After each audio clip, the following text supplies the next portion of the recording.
Hi, everyone, and welcome. My name is Sandhya Simhan. I'm the Director of Marketing and Communications here at DeepLearning.AI. Welcome to our expert panel, Optimizing BizOps with AI. This event is presented to you by DeepLearning.AI and FourthBrain. FourthBrain is a company that creates accessible and flexible pathways to AI careers by training candidates with valuable practical and interpersonal skills. You can learn more about their programs on their website, FourthBrain.ai. Now, we all know that AI has significantly improved business efficiency and productivity. So whether you're an AI practitioner or a business leader, you really always have to be considering what are the feasible use cases of AI in your business? How can AI improve the efficiency of your business? And how can you leverage the power of AI to scale your business? So to answer these questions, we've assembled a panel of AI leaders today to share their visions and thoughts. You can find the list of topics we'll be covering if you scroll down to check out the event description. Afterwards, we'll be taking events from the community via Slido. If you've signed up for the Slido ticket, please check your email for the access link to post and upvote questions there. And now, without further ado, let's welcome our panelists today. They are Patrick Bangert, VP of AI of Samsung SDS, Greg Kyo, LinkedIn top voice for data science and AI, and Sandra Bande, head of data science and machine learning for Uber Freight. So for the next 40 minutes or so, I'll be asking some questions to our panelists. And while I'll probably direct questions to a specific person, I'd like to also encourage any of you on our panel to jump in and offer your input in the conversation. So let's go ahead and get started. So I think one of the first topics that came up when we started to even think about this this panel was, really understanding how AI fits into organizational structures these days, because that often impacts how AI teams and machine learning engineers and data scientists are really interacting with the rest of their community. Oh, I'm so sorry. Before we begin into that, I'll ask everyone to introduce themselves really briefly. Patrick, do you want to go ahead and get us started? Yeah, hi everyone. My name is Patrick, and I'm the VP for AI at Samsung SDS, where I head up a department to produce software to make AI, as well as a consulting department to create the models. So we support the full workflow, and we do that for Samsung Group as well as third parties. Cool. Anirban? Hello, everyone. My name is Sandra Bande, and I head up the data science and machine learning at Uber Freight. Been almost like 5 years with Uber. Almost all of you are familiar with Uber. We are in the, my group is supporting the logistics division, which is trucking, and responsible for all pricing, recommendation, matching, prediction, and all sort of algorithms. And we're using AI to disrupt the logistics marketplace. Awesome. And then Greg.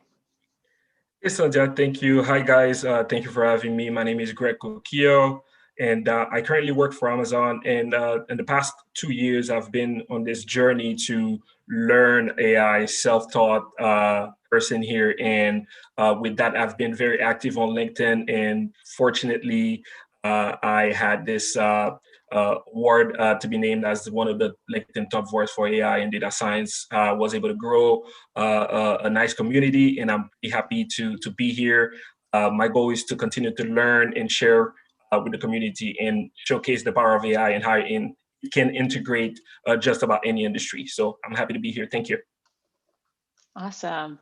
And Greg, we're big fans of self-directed learners here at Deep Learning. So excited to see someone in that type of a path. So like I was saying before, one of the biggest ways that impacts how AI teams and machine learning engineers and data scientists and data analysts really work with the rest of their organizations is really how the organizational structure works. So I was wondering if you guys could chat about how your organization or others that you've seen, how they interact, how the AI teams are structured. Patrick, do you want to take that one? Yeah, thank you. So within Samsung Group, we have multiple AI teams that focus on different use cases. Of course, if you're familiar with our range of products, it includes a large number of consumer electronics that have models on them. So you might have a facial recognition to give you access to your phone. If you want to talk to your phone and have it do things, there's a Bixby system to do that. So there are multiple AI systems at work to do image processing, natural language processing, time series forecasting. That's user facing. But internally to the organization, we of course have multiple models at work that have to do with the retail and wholesale aspect of the products to, for example, forecast when will certain units be sold at certain stores at certain times in the future. Then there is the supply chain to make sure that sufficient number of units arrive at those stores just in time in order to be sold. So you find uses for AI basically throughout the business, both internal and the externally facing product. So AI is an absolutely integral part of Samsung Group, but it is, I think, also an integral part of virtually any sophisticated corporation these days. Under the heading of future of work, you will find on the internet many, many use cases of how the daily life of anybody who is doing a job will change or will be impacted by some AI system somewhere. Mm-hmm. And of course, we know our personal life has been affected by Netflix telling us what to watch at night. So you find yourself surrounded by AI systems, and the biggest job of the AI system is to become invisible, right? It's just supposed to be useful, but not supposed to tell you, hey, I'm the AI system and I'm doing this great thing for you. It's just supposed to do it. Yep. And so all of us encounter AI maybe 10 or 20 times a day without even knowing it. So it's integral to the structure. No, definitely makes sense.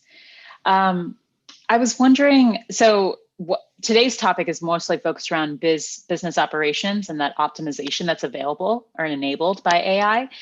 Greg, could you give us a few cases that you've seen that are particularly interesting across the industry?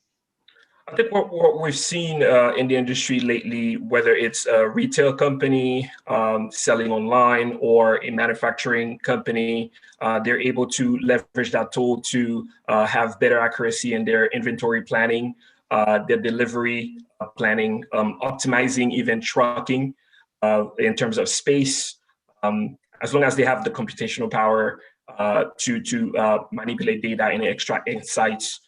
If you are a company like Netflix, you have the state-of-the-art recommendation systems. We're all, to Patrick's point, we all live in a world where AI is everywhere, and that's really the point of it. AI is not there to tell you, hey, I'm here to recommend a new movie or a new show to you, but it's all around, whether we shop online or watch a TV show online, or receive a package at home from an online business. It's there to make our lives better. But in the meantime, in the process, you have the company also being effective in saving money in that space, leveraging AI. Yeah, no, it's really interesting you say that. DeepLearning.AI is part of an ecosystem of companies, and one of our sister companies, if you will, is AI Fund. So it's a venture capital firm, and one of the portfolio companies in that for that fund focuses on maritime logistics. So Bearing AI does a ton of work to bring an industry that's kind of been outdated for some time, and is kind of operating on like logistics and tools and software for the last few decades, and is bringing this ton of innovation to help people kind of how can we not just make things go faster, but like how can we reduce fuel usage, and all sorts of really interesting applications that didn't even occur when they first started out. So no, I definitely agree. Like there's lots of these cases that just kind of pop up as you're doing the work, and that's always a really interesting aspect of working with machine learning. So that's, obviously there's big corporations doing big fancy work, right? Like Netflixes of the world. And you all work for pretty large organizations that are AI driven and have access to large amounts of data. But for our audience who are working in startups or other small businesses, where do you think that they can get an insight using AI, but using a relatively small data set? Is there a practical approach in implementing AI with limited resources that still helps you create operational efficiency? Anirban, I'd love to hear your thoughts on this. Yeah, my experience and advice would be like basically three things. I would say first of all, start with a very simplistic approach. Narrow down your scope as much as you can. AI has to be like a lot of times when you are starting with AI, especially in a very small organization or in a startup, you really don't know the value of it, right? But you would learn in the process. You not only you need, you might be convinced, but you need to convince others. You need to convince your customers. So I would say, from your use case, start small, right? Start small, narrowing down what use case you want to apply, AI for, whether it's, delivery, whether it's an NLP solution, creating a chatbot, whether it's an OCR kind of computer vision document scanning, but narrow down the scope. The second thing is, as you are looking into AI, let's not jump into the wagon saying that everybody is doing AI, so let me do AI. AI actually is a very wide range. It ranges from sophisticated air traffic control, NASA, landing into Mars.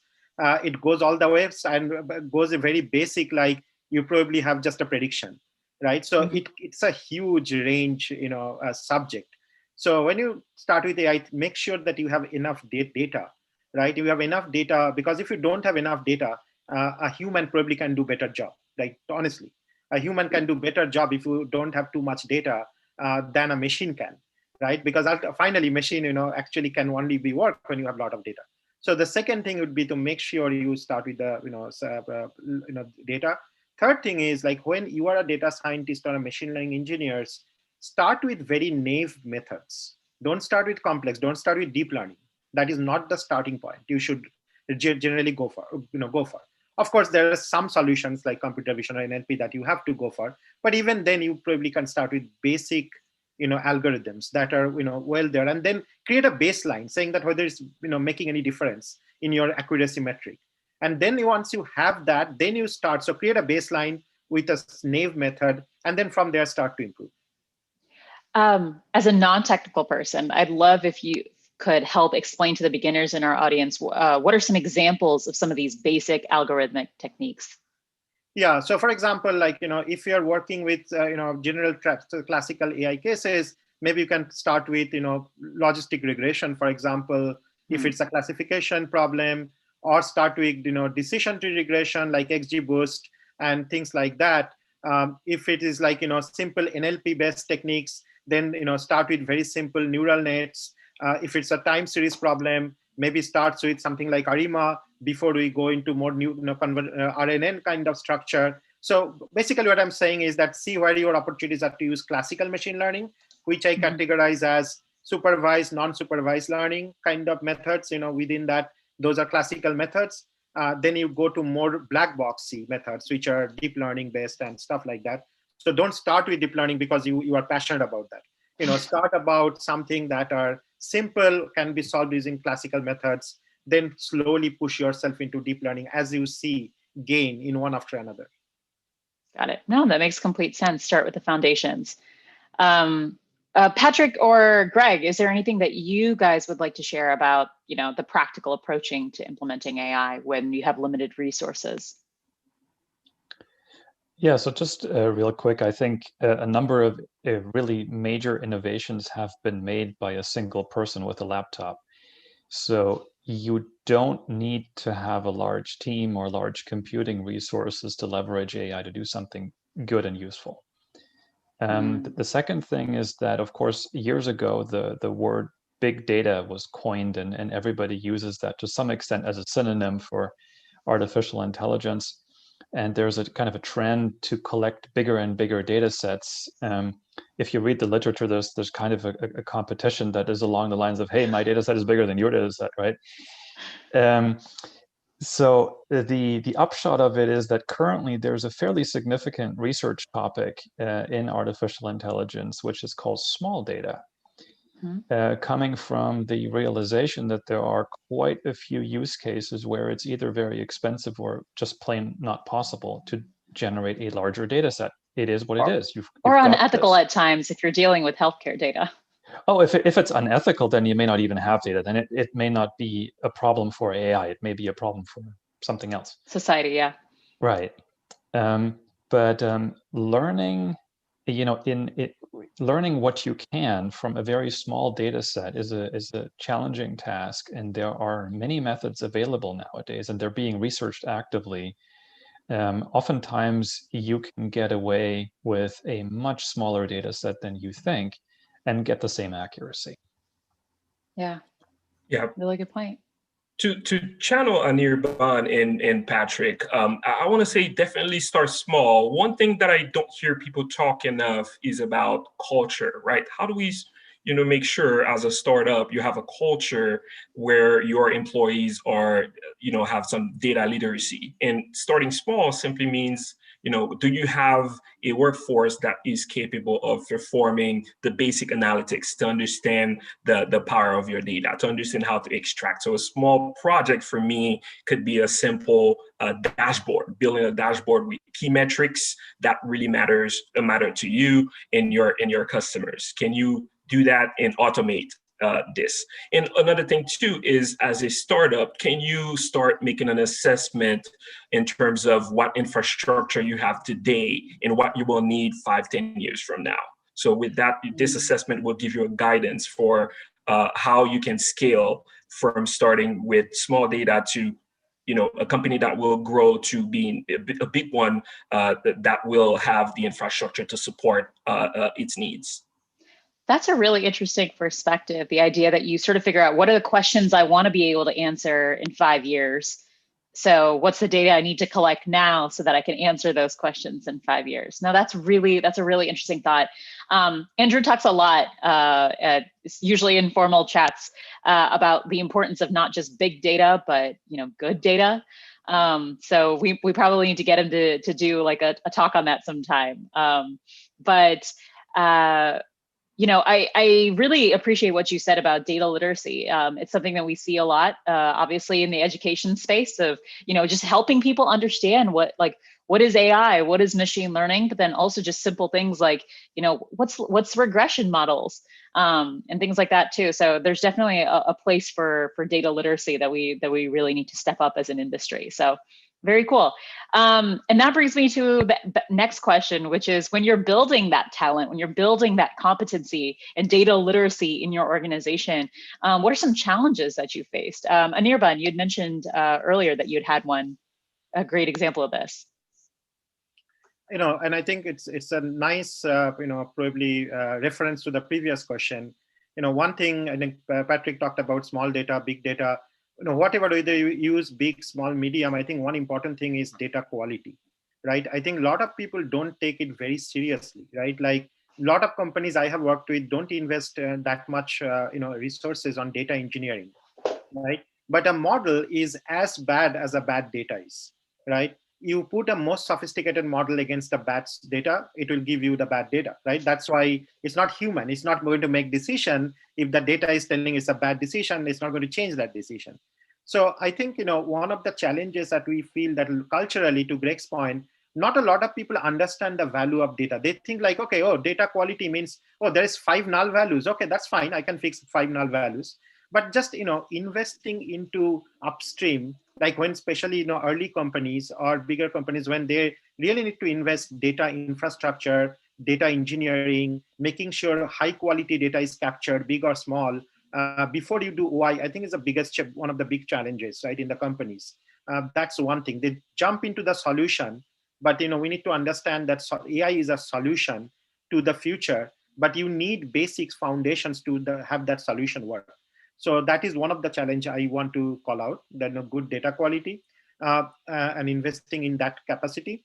Second thing is, I think also a lot of times I have seen the problems of where AI can be applied is not very clear, especially true when you talk about non-technical leadership, right? I think it's our job as a data science leader or a data scientist to understand what problem are you trying to solve, not really forget about what technique you will use to solve it.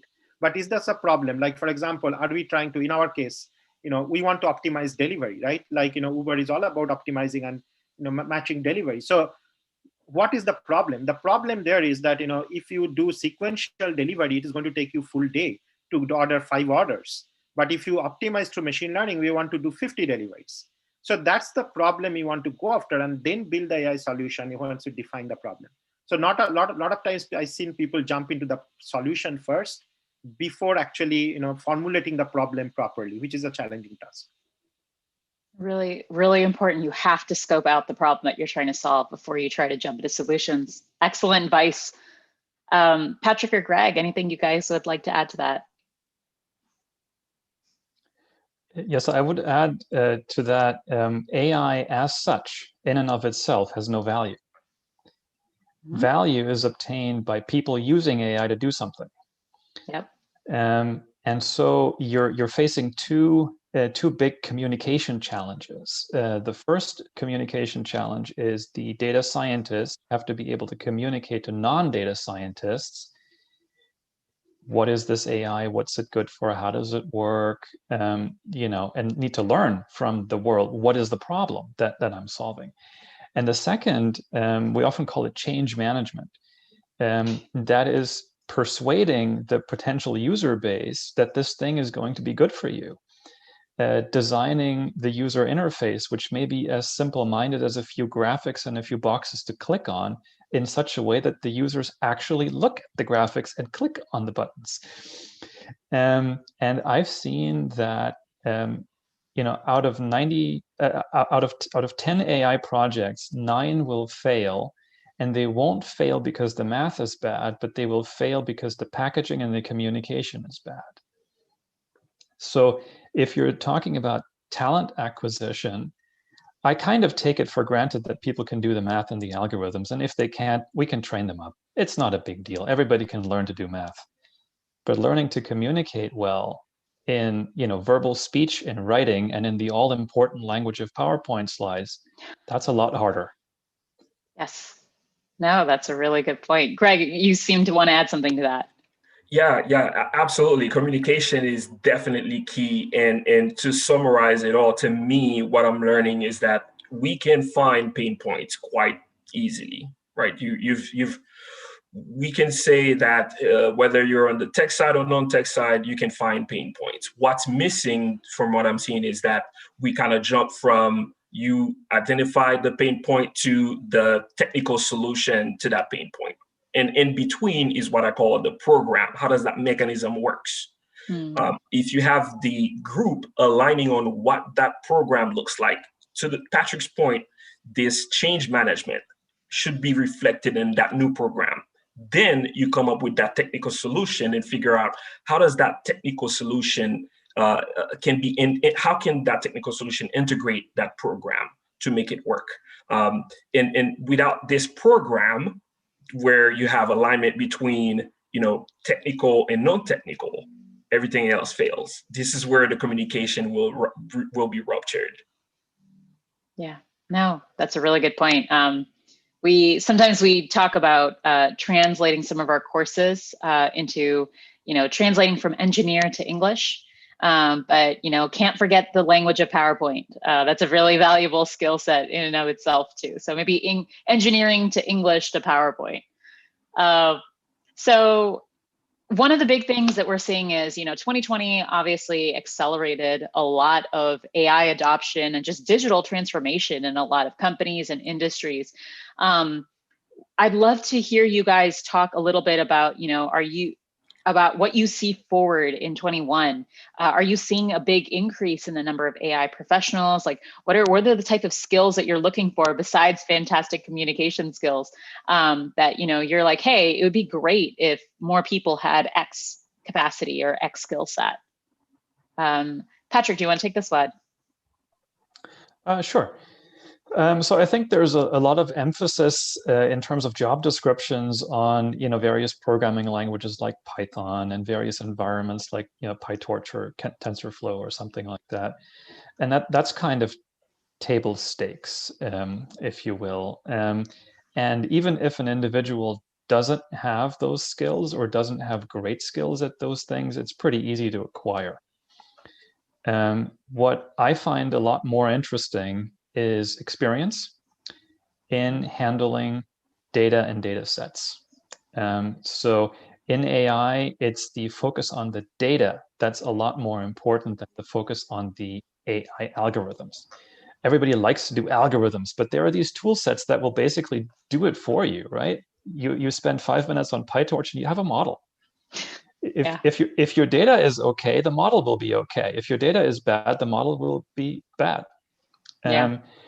So if you learn more about the domain of where the data came from, how to tease out the right features, how to choose the features that are informative about the situation, and the general thought processes that go into selecting the right model, selecting the right hyperparameters to train it, and so on, then you will be a lot better. So the skill set I'm looking for is not so much I know these 20 languages and so on, but more like I've been around the block and I've solved these sort of 5 data challenges, and I've come up with a reasonable model that I find to be valuable. Really good. Really, really good points. Greg or Anirban? For me, what I'm seeing here is needed is a little bit more effort on the non-tech side to take on what Patrick just said, which is being able to manipulate data and even navigate through data sets.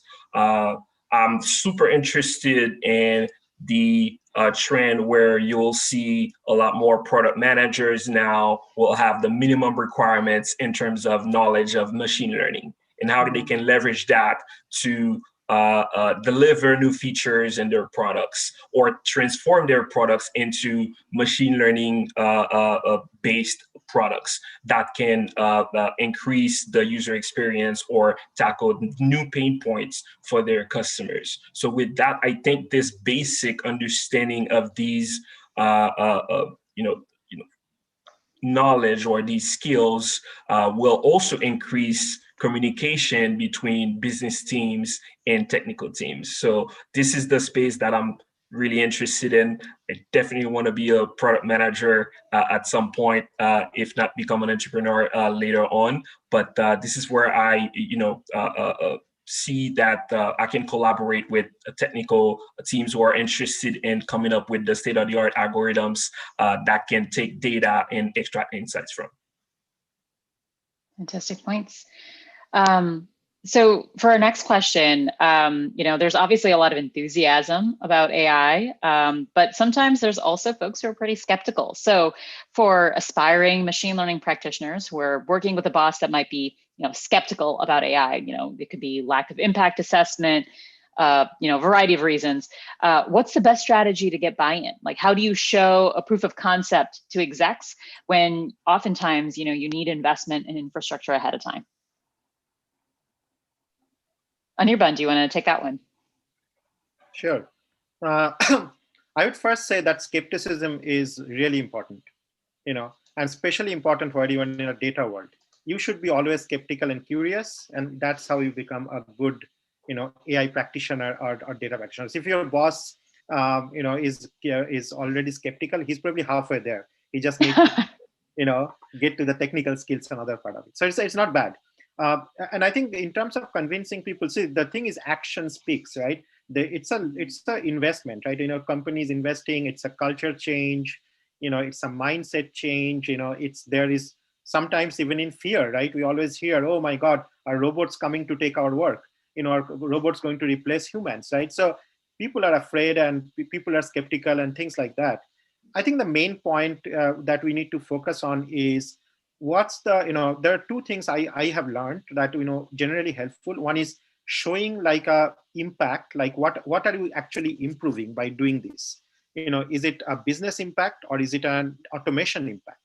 Are you trying to make certain, work process efficient? That means if a human does it, it will take 5 hours. If you do an AI, it's probably more efficient and they can do more job done in just less amount of time. Is that impact, or is it like, a financial impact, like it is going to drive profit for you, your company? So I think that part we need to be clear and how to get there. And the second thing is a vote of confidence about, look, there is not really an investment to begin with. Maybe the investment is like afterwards, but we start small, show some prototype, do some iteration, build some quick models, and then show, compare and show. And that is why it's very important for a data scientist or a practitioner to know the business very well. I think technology you can learn, business is hard to learn. And you have to speak the same language to your leader who are non-technical, how this will impact my business, how it will be beneficial to business. And that's where explainability. So don't go with a black box model that is non-interpretable. You even don't know what it is doing. Like a lot of deep learning, you don't also won't know what is done in hidden layer, right? So start with an interpretable model. Explain this thing. This is how it is, doing it. And one perfect example I always take, I think it's very relevant, is the financial tech industry. And financial tech industry, if you notice, right, they have a lot of credit models built, right? They have a lot of loan acceptance, loan rejection, and stuff like that. I am pretty sure someone at some point wants to know, okay, if you are rejecting these loans, why?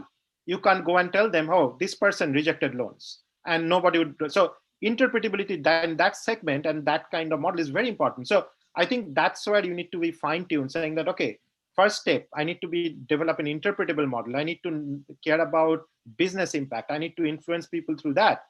And if you do these three things, then you can go and probably go for other. And again, as I said, it's not going to happen in one day, because companies, so you have to keep pursuing that, and I think over time you'll get success.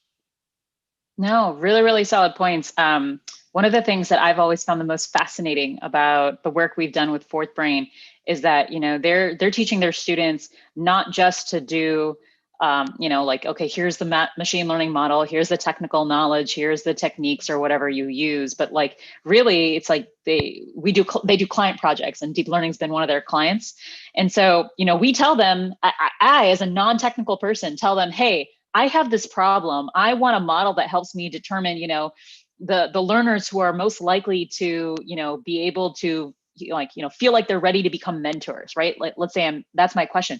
That has nothing, I don't know what that has to do with my data, but that's what I tell them. And then I share a bunch of, whatever data sets I can make available to them.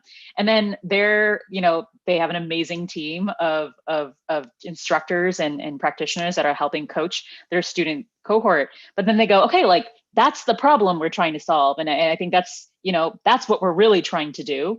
And everything else is, how do we just find a solution? So it could be a really simple model, it could be a really complex one, but they're not out there with, the millions of billions of dollars of resources of a big tech company. All right, how can we do this in an efficient way so that the deep learning non-technical marketing team can utilize this model over and over again as we get more data sets? So it's been one of the things I find most interesting. And I love that you guys are, speaking the same language. I really, really think that's really cool.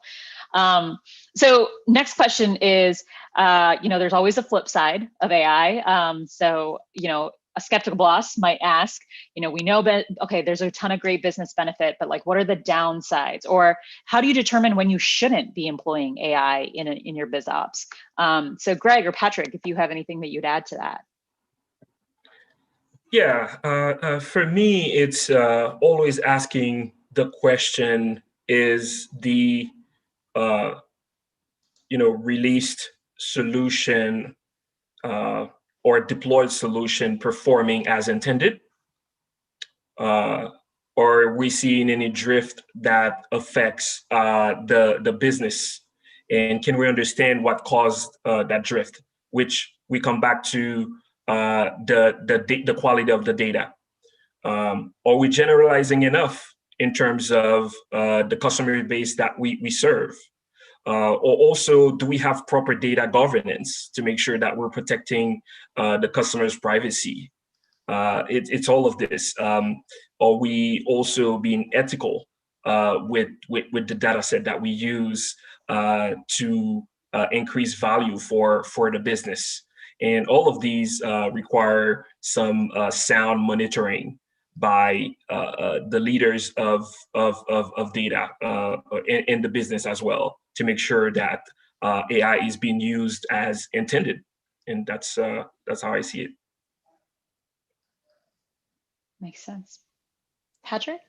And then there's the ethical dimension, which has become really popular recently. Ethical AI is a key word. You can find a lot of material on it, which either approaches it by saying there are certain use cases that are simply unsuitable for AI altogether, or you should be using AI differently or in a constrained environment in order for it to be okay.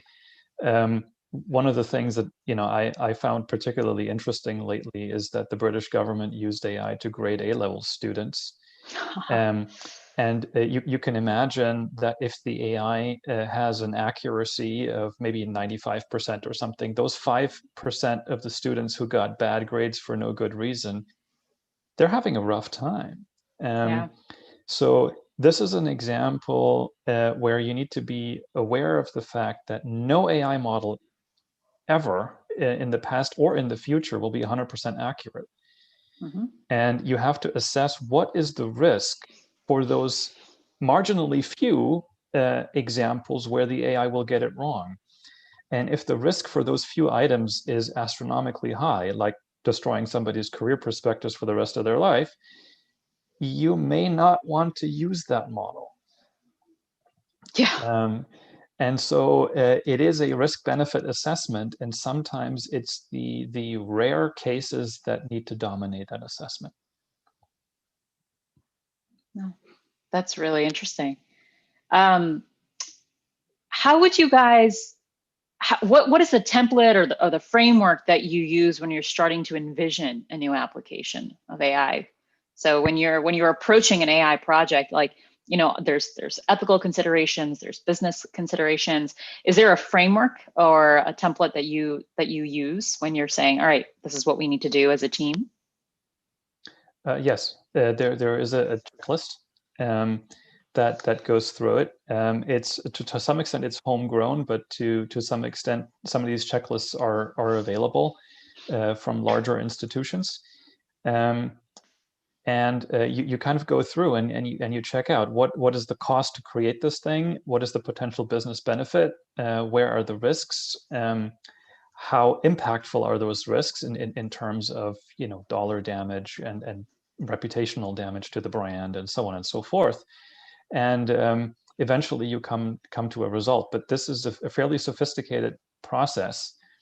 It would take too long to explain here, but there's a longer checklist of points to really check out before one decides, first of all, whether to do it at all, and secondly, in which scenario to do it.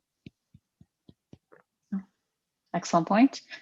And then I guess last but not least, before we head off to our Slido questions is, you know, when we're deploying an AI project, what strategies have you found most useful in your companies? You know, whether that's human in the loop or model retuning, and what strategies specifically have either surprised you in their utility or lack thereof? Greg, do you want to take that one? Yeah, so the companies who do that well typically deploy solutions in a phased approach, and in a sense where you should always have human in the loop, right? So that allows you to test and train at scale or train faster, readjust, and then understand the current performance of your solution, and gradually trust it even more, and gradually release it to where you have, if needed, a fully automated solution. So even when we call it fully automated solution, there should be a backend monitoring of that automated solution. So to me, it's the phased approach has been very effective when we want to start right off the back with fully automation, fully automated. We kind of hit a hard stop because it's not really performing as expected when faced with real business data once deployed. No, that's a really good point. I think it might have been this week that Andrew wrote in the batch about the range of automation, that it's not an on thing, it's not a human thing or a automation, you know, AI thing. There's these gradations in the middle, and we have to be thoughtful about what's, you know, the level of automation that we're allowing, especially when, you know, consequences like, you know, an 18-year-old's career path or, you know, a health outcome are, you know, the decisions at stake. So we'll go ahead to the Slido questions. So our top voted question so far is from Zach. Given the uncertainty inherent in a machine learning endeavor, how do you effectively manage the timeline of a project? I'll leave this one open to you guys. Any of you would like to take a stab at it?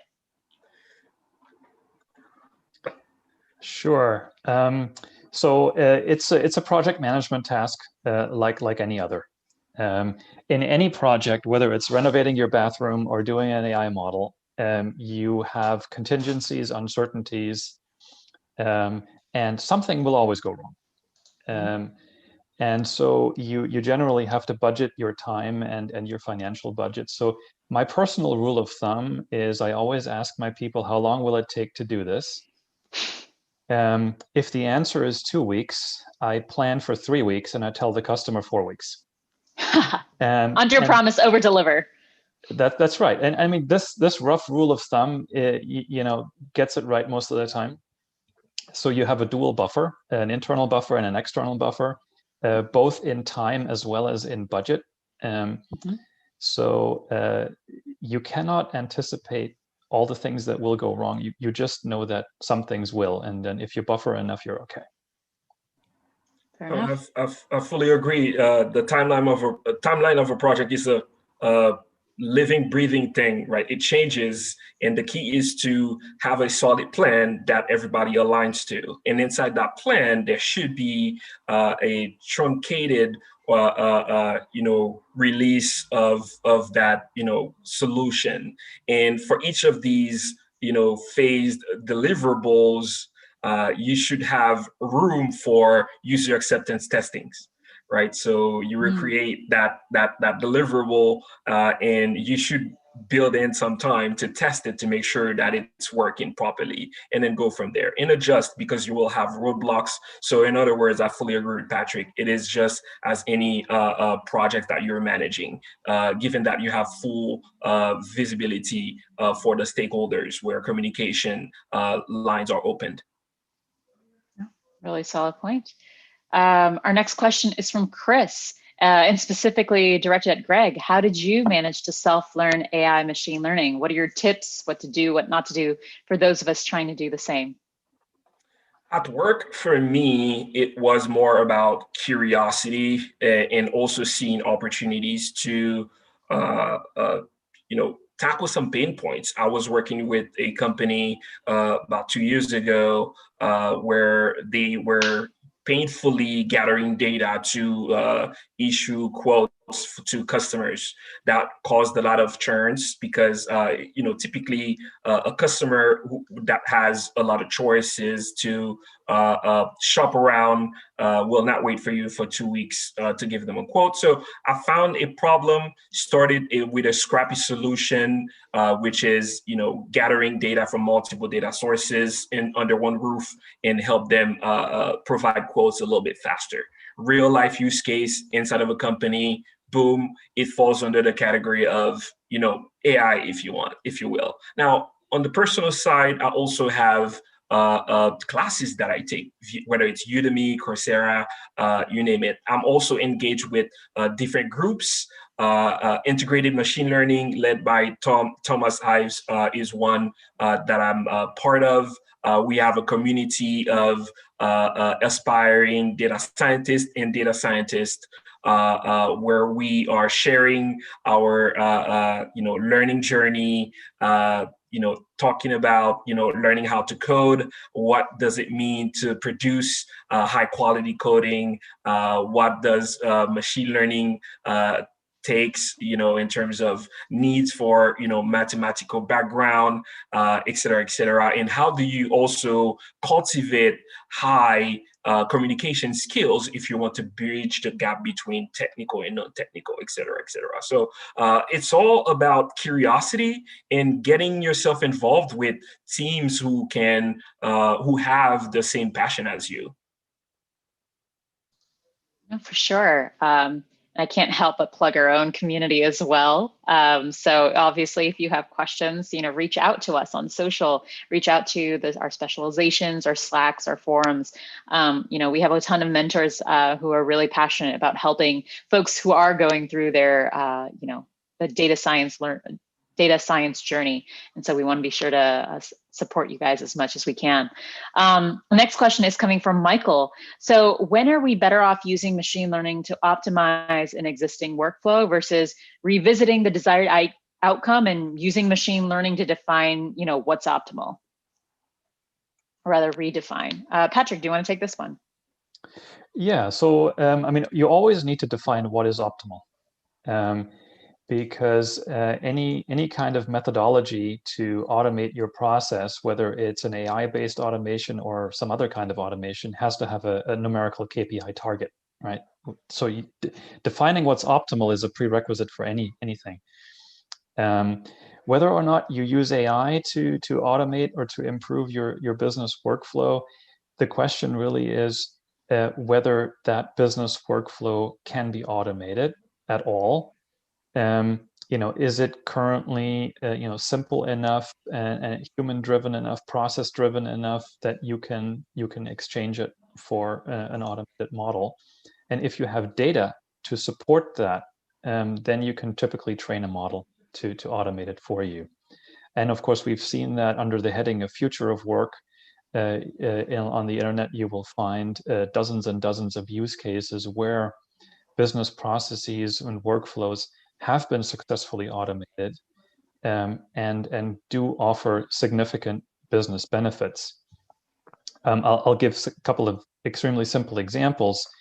Connecting to people on social media, asking them for an appointment and collecting the appointment and sending out invites automatically. That's a wonderful automation of a business workflow.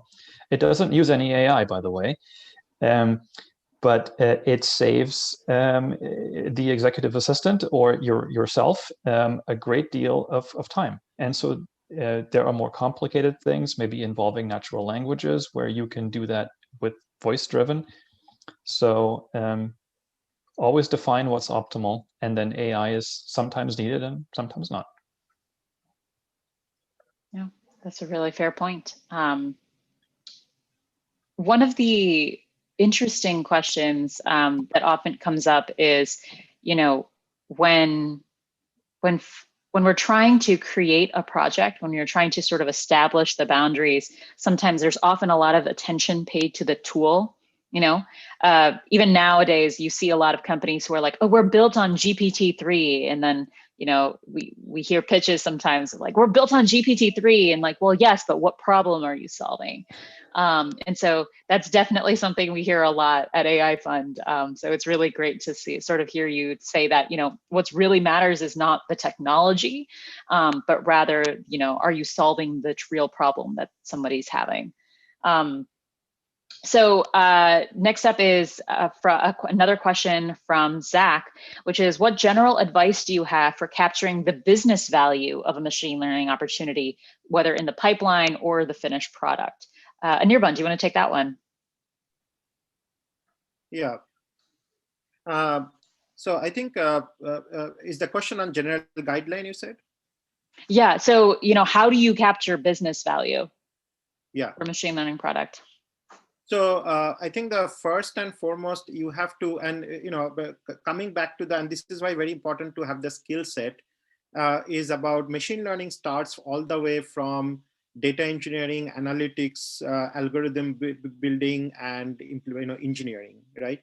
These are the four major components that you need to, as looking into 2021, I think there are a lot of AI folks in the market, but the best ones, or if the best advice I can give in order to be the most effective, is if you master all the workflows, not just one, all the way from feature engineering, analysis, machine learning, and engineering or implementation side of it.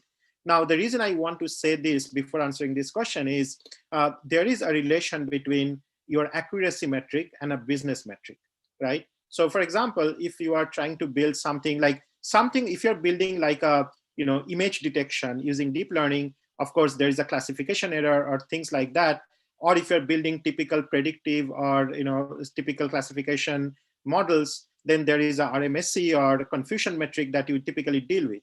So the bigger thing there is in order to know what's the business value, you need to know what's the relationship between your model metric and your business metric. And you need to define that upfront. You need analysis to be done at the upfront and figure out, okay, if I reduce error by 2%, so what? I reduced RMSE by 2%. Okay, that's good for some competition, but you have to turn it up and say, okay, this 2% error reduction has increased my profitability by 0.5%, or it has now letting us image detection improvement by 10%. That we for this particular use case. So first and foremost, I think you need to know the model output, how it is related to your business metric. And by the way, if you don't have metric, then I think you are not starting at a good spot, right? Please have metric first before you build something. How do you measure success of? And when I say metric, I don't say error metric. Error metric is given, right? If you want to improve classification rate, you want to improve RMSE, but also make sure that you understand very well the relationship between business metric and this thing. You can use some methods to get there. By the way, if you don't have it from day one, it's fine. Just have that mindset, and try to see, even you may not have the exact 0.5 to 2 relationship. So even if you're not accurate, it's fine. But at least if you're close and you will get closer, I think that's would be a very beneficial. And that's why it is important that you build up the analysis skills, data engineering skills, modeling skills, and engineering skills as you are looking to own or migrate to this particular job family. Yeah. I'd like to add one thing real quick on top of what Anirban says, and I really love it. It's because when you agree on certain accuracy on your model, it will never be 100%, right? So that 2% where you fail, you have to have alignment from the business. That risk associated with that 2% has to be agreed upon, and you have to be able to measure that risk.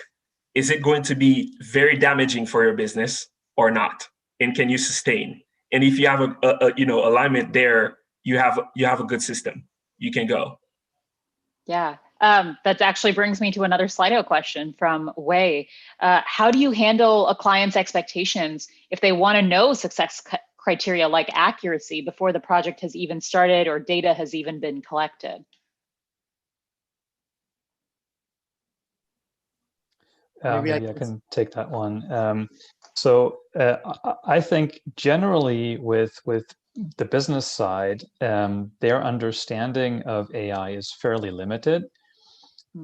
So it probably starts with a little bit of a mutual education from the data scientist to say, what do I mean when I say accuracy? And from the business side, what do I mean when I say accuracy? And then the 2% might mean very different things at that point.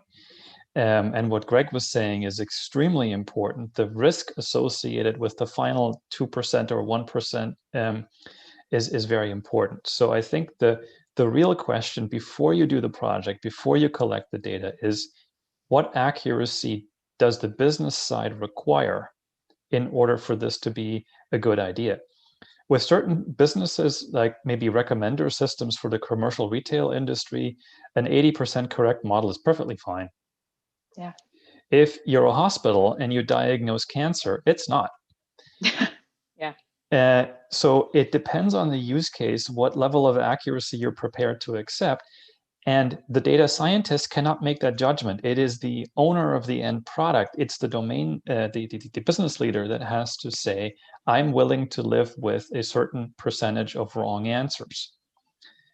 And then you have your yardstick, right? And if the answer is 80% is fine, most data scientists will at that point be able to guarantee that outcome. And if the accuracy requirement is 99.99% accuracy, then you may not even want to start. Yeah, that makes sense. Go ahead. Just quick thing I want to add. This is just a tips to aspiring data scientists. What I've seen very useful in these cases, like where you are starting with, like you don't know for your clients what the accuracy look like. Try to plot a distribution plot of your errors. It's a bit tactical, but it's very helpful because most of the time you will find asymmetric distribution plots, because not positive errors and negative errors are not weighted equal, right? For example, in the case of cancer example, if somebody doesn't have cancer and you said cancer, yes, there will be some more trips, but somebody has cancer and you detected no cancer, that's a much more error, than the other way around. So almost every model you talk about in profitability, in our case, if you are charging less versus more, they are not symmetric, right? The business impact is different for when you overcharge versus undercharge. So always start with error distribution plot and try to align, should you be optimizing positive skew or negative skew? Which one is more detrimental for your business? And you will not go wrong there. I like Okay, to everybody out there, read some statistics books on type 1 error, type 2 error. They are not fun to read, but that's what Anirban was talking about, and it is essential. I'll tell you, every time I hear about confusion matrix, I try to bring it to a real life use case. And one thing that I can think about is a spam detection algorithm, right? So you try to build this for this customer and you present it to the customer to understand what they value most. Do they value, high accuracy in detecting a spam? Or do they value the fact that you don't want to misidentify a real email message as spam and you send it to spam where you're missing a key communication from a VP and you lose out, right? So in this case, in terms of confusion matrix, do you want to work on specificity or sensitivity, et cetera, et cetera? So once you understand those use cases, to me at least, that's how I can understand how to work with technical teams to value whatever the customer is looking for. Makes sense. We only have a couple more minutes, so I'm going to leave you guys with one last question, which is, what is the most exciting thing, the trend or new concept that you're seeing coming up in machine learning that you're really excited by for 2021? Greg, do you want to go ahead and get us started? Yeah, there are multiple things. Last year, particularly, for example, I was amazed by the news for AlphaFold in terms of protein fold, accuracy or prediction accuracies. And to me, this is a new dawn in terms of drug development and how fast scientists can develop new products that can help people out there in this space. Another thing too is quantum computing. It's advancing very fast, and you will see that these circuits will be mostly tailored to machine learning to help them out. So you'll start hearing the quantum neural networks, quantum circuits built for neural networks, or even how can quantum computing help with automated vehicles. So those are the spaces that I'm really excited to hear about in the upcoming years. Yeah, I can, a couple of things that I am personally excited about. One is definitely healthcare. I think, and in the healthcare and the disease detection, I think it's good for humanity. If there things go right, first, let's example, I know cancer detection is going a long way. And, people are talking about based on your DNA, your gene formation, your cell structure, how can you detect, how can you predict, not even detect, can you predict cancer much ahead than actually happens? And I think it's a strong move towards, towards humanity. And the second thing is I definitely don't like a lot of traffic on 880 when I used to commute to work. It's a nightmare. So I am actually, really, fascinated by some of the things that Archer is doing, or before Uber Elevate used to do. It's more like a flying taxi where you can actually hop on and hop off and can reach your destination very fast. So I think it's a lot to do there, but I think I can see those happening sooner than we think. So I'm really excited about this autonomous space and medical space. Got it. Very cool. Uber Air. Patrick. Yeah, definitely these use cases, especially in healthcare and autonomous vehicles, I find very interesting. But as a mathematician, I have to mention a couple of algorithmic things. So active learning is a technique that really excites me. up to very recently, we did machine learning in 2 steps. We collected and cleaned data, and then we did AI. Active learning is a step by which you do both simultaneously. You have a little bit of data, you do a little bit of AI. You get a little bit more data, you do a little bit more AI, and you keep going in that process. The benefit is that you end up needing much less data than you did before to get to the same quality model. So that's a really good algorithmic development. And on a much more fundamental level, when you look at a concept like deep learning, which means that you have multiple hidden layers, the question that everybody has asked since the 1950s basically is, so how many layers do I need, and how many elements per layer, right? And this remains, to my mind, the holy grail of artificial intelligence. We have no idea what the answer to that question is. So it leaves you with an experimentation process. You got to try this out, try that out, and eventually you pick the one that worked out best, and you don't know why. There is currently quite active research at multiple universities to settle that question. Currently, we still don't know the answer, but I am very hopeful that at some point in the next 5 years, we will know the answer to that. And that would be a revolution. And that's my biggest desire for the next 5 years in AI. Awesome. No, thank you. That was way cooler than I expected. Thank you all so much for the insightful discussion today, and thank you speakers for joining us. This brings us to the end of today's event. So we hope you've enjoyed it today, and we're going to send out a follow-up email with a survey for all of our attendees. We'd love to hear about how we can make our future events better. And we're also giving a 50% discount code to any of our online courses for up to 200 people who submit qualifying responses. So keep an eye out, make sure to send in your feedback. Thanks again to our co-organizer, FourthBrain, for their support. We'll be collaborating with them for many future events. And so if you don't want to miss them, make sure to sign up via the link in the description box below. And don't worry if you can't make a live event, you can always find the recordings on our YouTube channel. So we hope you walk away today feeling inspired about your next career step. And we look forward to seeing you next time. And as always, keep learning. Thank you. Thank you, guys.